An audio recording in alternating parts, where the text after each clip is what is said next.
Coming up on this edition of Campus Watch, we'll see why theft is on the rise in the Wellness Center. Also, MSU prepares for some changes on campus, and later we'll see how residents feel about the closing of a favorite college bar. All this and more on Campus Watch.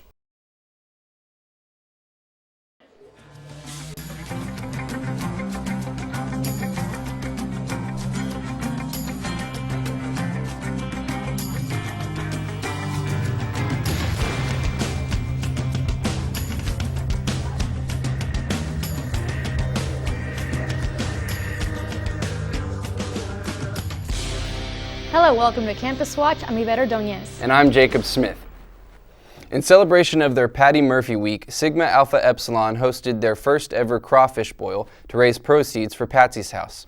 Patty Murphy Week is based on the fabled story of SAE member Patty Murphy, and members around the country celebrate the meaning of brotherhood within the fraternity. The chapter at MSU decided to celebrate Patty Murphy Week by giving back to the local community with a crawfish boil. SAE Vice President Tanu Pazukial says the fraternity contributes to local charities about once every month. Our goal for this week was $2,000. For sure we passed that goal. On Monday itself we raised over $1,000. Hopefully we're sitting about $3,500, but we passed our goal, which we're happy about. This month, the fraternity chose Patsy's House, a nonprofit children advocacy center in honor of National Child Abuse Prevention Month. One thing we're doing right now that's been ongoing is Habitat for Humanity. We've been picking up wood and delivering wood for eventually, it's almost time for us to, but it's where we're going to build a house. Throughout the year, SAE has organized several philanthropy efforts. In December, SAE organized Fill the Stocking. They raised over $2,500, and the proceeds went towards toys and meals for families in need. A local country bar is closing its doors for good, and I went out to learn a little more about what this means for college students. College kids will have to find a different place to two-step at.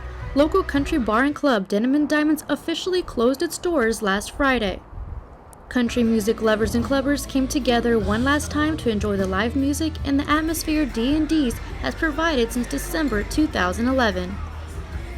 Radiology senior at MSU, Erin Summerlin, says Denim and Diamonds closing doesn't really affect her. However, she is concerned about recent rumors about the bar Stage West being moved to where Denim and Diamonds used to be. Honestly, D&D closing, it doesn't affect me a whole bunch because I'm not really into like two-stepping or anything like that, but the last couple of times I've been to D&D, it hasn't been like that fun. My biggest concern is that people were saying that they were going to move Stage over here, and I hate that idea. I hate it so much. It would be weird if they tried to make it that place but in a different location. To move it upsets me greatly and deeply. Local resident Gina Garbiner says although she is not a regular D&D patron, she's also not fond of the idea of Stage being moved. She says residents need more bars geared toward an older demographic. I don't like the fact that it's going to be once again geared towards the younger generation. I don't think that they provide the middle-aged and older crowd with enough places to go here in Wichita. I think that it'll be the same thing as all the other bars in town. No one wants to come with their family, boyfriends, friends, and see a wet t-shirt contest or a twerking contest. Although it hasn't been confirmed, there is speculation Denim and Diamonds closed because of a decline in sales. For MNG Media, I'm Yvette Ordonez. Being a college student is difficult enough, between deadlines, tests, and finding time for a social life. Last Friday, MSU recognized students who go above and beyond expectations. These students maintain high grade point averages and manage to find time to volunteer and contribute to other extracurricular activities outside of campus. Over 500 students, parents, and faculty gathered in D.L. Legan to recognize outstanding scholars and student leaders. Matthew Park, Dean of Students, says the focus of this event is to honor students. He says this is not the end of school, but the beginning of their futures. When a student receives an award this evening, it truly means that they have reached that high echelon of success relative to their respective position or classification here at the university. But what I would say to them is this is not the end of the journey, it is the beginning. It's the start of the next chapter. So celebrate this evening for what they have accomplished, what they have been honored for, but then it's time to start again to make this campus, to make this world a better place, and for them to truly accomplish their dreams and fulfill their destiny. Student of the Year awards were also given out. Abigail Helms received the Clark Scholar Award, and Luke Allen was the recipient of the Hardin Scholar Award, the highest academic honor at MSU. Students found a way to unwind with this campus-wide game last week. Reporter Avery Waite has the story. Zombies invaded campus last week. Student zombies, that is. The University Programming Board hosted the annual campus-wide Human vs. Zombies game on April 17th. One person known as the original zombie is tasked with infecting the participating humans in several different missions. The game starts out, everyone is a human. This year there was about, I think, 70 people who registered, so there was just 70 humans. And there's one zombie that's called the original zombie, or the OZ. And that original zombie has to tag the first person. He's the only zombie that's starts off as. And the original zombie is chosen from a random pool of people who register. Participants are identified by colored bandanas, and the rules prevent zombies from tagging students inside university buildings.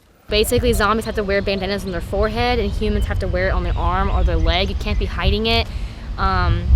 There's definitely some rules that go into cheating and stuff like that. Humans are given a bundle of socks to use as defense among zombies, and they are required to complete missions during the course of the game.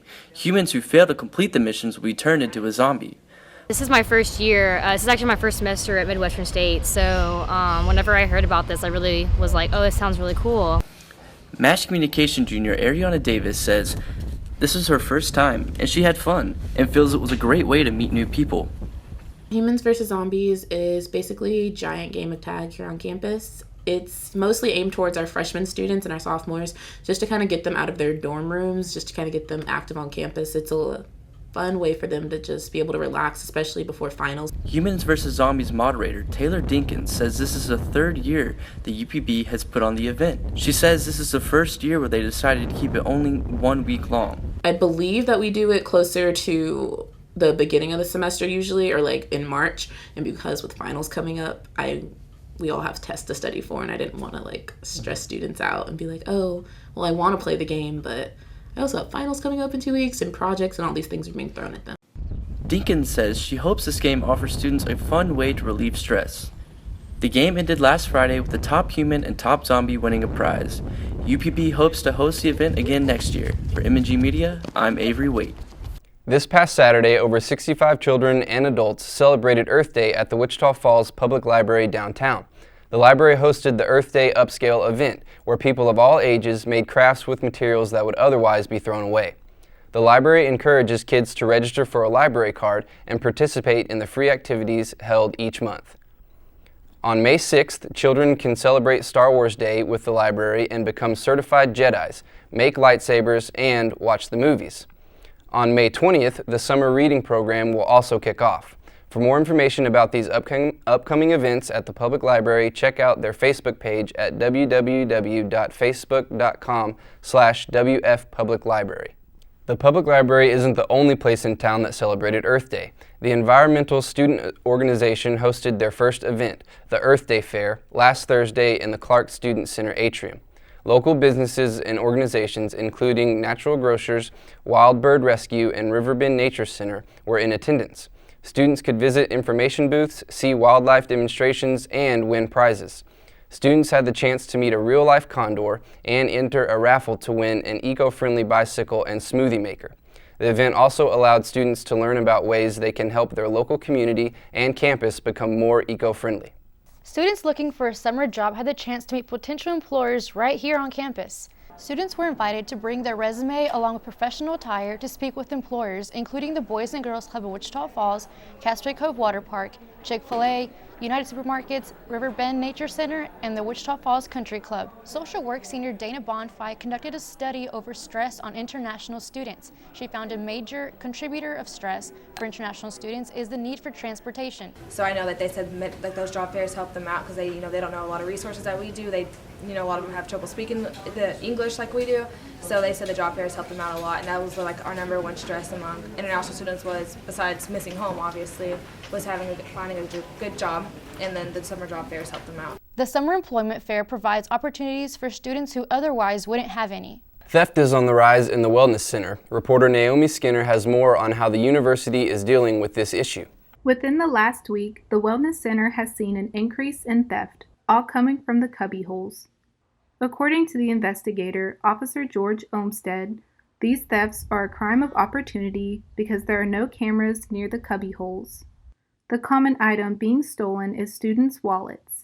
There's been several places that they've taken the wallets and then they've tried to use their credit cards or debit cards around town. And so that's what we're following up on is where they've been used at.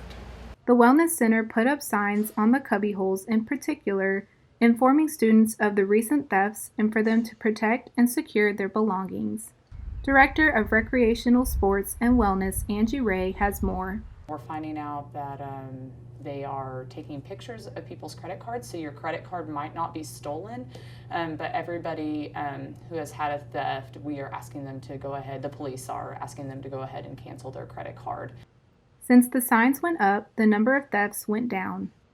The Wellness Center already has 10 video surveillance cameras at the entrance doors, the jogging track, the basketball court, the pool, and the hallway, and are looking into adding 3 more cameras for the first and second floor cubbies in the front desk. Funding for this will come from other surplus funds in the university.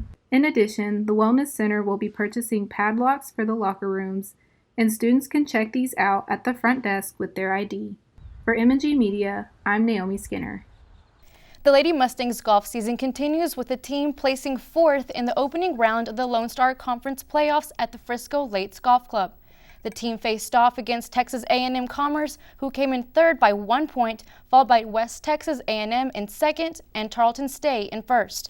Marketing senior Haley Dambold placed in a 7-person tie for 5th place on the individual leadership boards, leading the team scoreboard for Midwestern. The final round of the Lone Star Conference playoffs will determine if the team makes it to the NCAA Division II West Super Regional in May. Have you noticed the construction on Hampstead across from the police station? Reporter Najoni Taranes has the story. Some major changes are underway for students at MSU. Last week, demolition of 3 university-owned houses began. A new commuter parking lot will take their place. The parking lot project is a minor project compared to what is to come. Kyle Owen, Associate Vice President of Facility Services, says the new parking lot on Hampstead will replace the current parking lot behind the McCoy Engineering Building. The parking lot will be completed by August 18th, and construction for the new Health Science Building will begin shortly after. Well, starting next fall, or that September timeframe, we'll begin construction on the Health Science Building, and it's going to be right there in that McCoy lot, as I call it, and go into Caddo Trail, which is a street just north of it, and get close to McGahey, although we're going to tear down McGahey too. Although the university is gaining a new parking lot for commuters, there is a possibility that parking passes may be raised again. Student Government Vice President Andrea Mendoza Lespron says the Student Government Association held an informal meeting with student senators and students. At the meeting, the majority voted in favor of raising parking passes. The extra money will go to a fund to build a parking garage on campus in the future. The idea was from last year, the SEA. The idea was to go up $20 each year until there's enough money in the fund to have a parking garage. So what we did this year at the last meeting was only get an informal vote and see if senators are still okay with that. And it passed, like the majority of senators were okay with raising it again. So next year there's probably going to be another informal vote to see if they agree on doing that. And it's just going to keep going until there's enough money for a parking garage. Graduate student Yvonne Ordonez says although she'll never get to enjoy the future parking garage, she understands the logic behind raising parking passes. We wish we could use all the new things, but I think as far as Midwestern, it's such a good school that of course they would expect, you know, the projections would be for us to have more students in the future. So the fact that we're thinking so far ahead and being able to accommodate that many students, I think is great. I think no one likes a tax increase, no one likes to have to pay more for their sticker, but if it's something that we need to do, we should look at it as it's a great thing. Our school, you know, the bigger it gets, the better it gets, the better professors we have. I mean, it's a small inconvenience for, you know, a greater good, so. The Board of Regents ultimately has the final vote on whether the passes will officially be raised, and they meet next week to vote. If they vote in favor of the raise, parking passes will increase from $70 to $90. For M&G Media, I'm Najoni Terranes. That's it for this edition of Campus Watch. Don't forget to follow us at M&G Media on Instagram, Twitter, and Facebook. Also subscribe to our YouTube channel for more video updates. Thanks for watching. Here we go. That was good.